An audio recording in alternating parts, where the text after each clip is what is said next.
Bonjour à tous, voici l'antépénultième émission de cette 3e saison du Quesaco, ça veut dire l'avant-avant-dernière. Donc, même si je vous rappelle qu'il y aura des rediffusions, des meilleurs épisodes de l'année, vous avez compris qu'on ne passera pas l'été ensemble. Et c'est la raison pour laquelle on a voulu évoquer dès aujourd'hui le mot « dormition ». Voilà, si on avait été à l'antenne, on l'aurait fait évidemment aux alentours du 15 août, mais du coup, on anticipe un petit peu. Et première question, est-ce que les gens dans la rue savent définir ce mot ? Réponse tout de suite. Alors déjà, je tiens juste à dire que c'est la première fois que j'entends ce mot. Mais par rapport à la racine, dormition, il y a dormir. Du coup, c'est le fait de dormir, tout simplement. Ça me fait penser à dormir, mais je ne connais pas vraiment la définition, même pas du tout la définition de ce mot.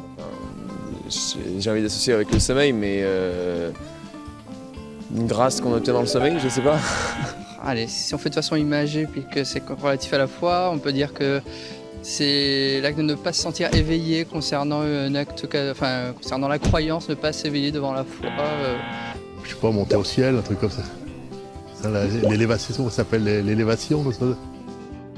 Voilà pour les réponses de ceux que je suis allé rencontrer dans la rue, totalement au hasard, je vous le rappelle. Voilà, je vous le dis parce que ça rend un petit peu plus indulgent sur le résultat final. Et il est temps de se tourner vers le Père Clasen. Bonjour. Bonjour. Comment vous définiriez ce mot ? C'est la montée au ciel de la Vierge Marie, corps et âme. Et alors, quelle est la différence entre dormition et assomption ? Alors, l'une est plutôt de tradition byzantine, orthodoxe, on va dire, et l'autre plutôt de tradition occidentale, catholique. Assomption côté catholique, dormition côté orthodoxe.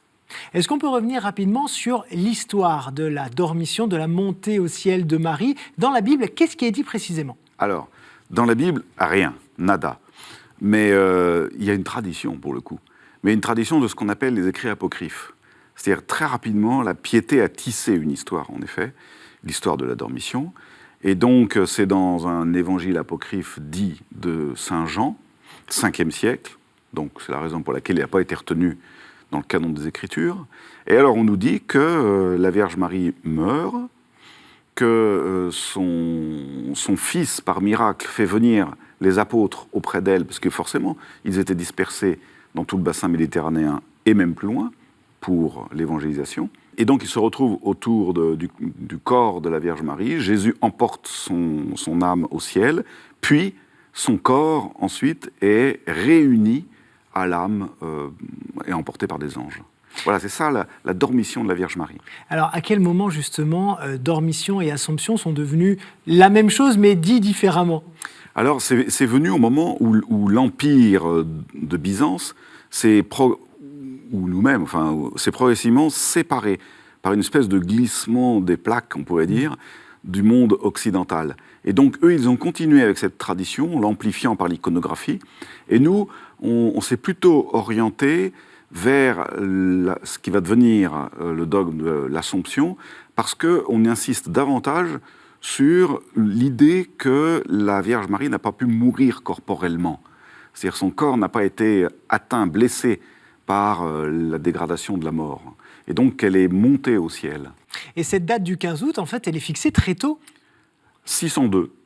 Donc en effet, très haut. Et indivise, c'est-à-dire orthodoxe, catholique, la date est retenue depuis Lurette, 602. L'empereur Maurice, c'est un empereur qui décide de cette fête, parce que c'était déjà inscrit dans la piété populaire. Et en termes d'iconographie, alors, comment est-ce que cette montée au ciel est représentée chez les Byzantins et puis chez nous ?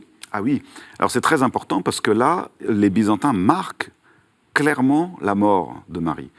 Nous, dans l'iconographie occidentale, on ne représente jamais le corps allongé de la Vierge Marie, mais toujours debout, un peu comme l'ascension du Christ.